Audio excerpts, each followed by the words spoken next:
11:30 আগেই ট্রেন চলে এসেছে। যেহেতু হাওড়া থেকে ট্রেনটা ছাড়ে তাই আমরা চেপেও গেছি। ট্রেনটা যখন ছাড়বে তখন ঘুমাবো। ট্রেন থেকে নেমে সকালে দেখা হচ্ছে। Okay bye, good night. হাই করে দাও একবার, হাই করো। ইতু দেখতে পাবে, হাই করো, হাই করো। বলে দাও আমরা এখন বাড়ি যাচ্ছি। বাসে একবার বলেছি আমরা এখন বাড়ি যাচ্ছি। উঠলে দেখা যাবে। হ্যাঁ সুরাজ তোর বেটা তুমি যা হয়ে গেছো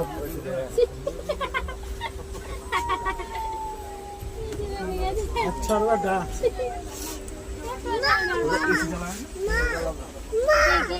তাড়াতাড়ি দেন, ও দিয়েছে।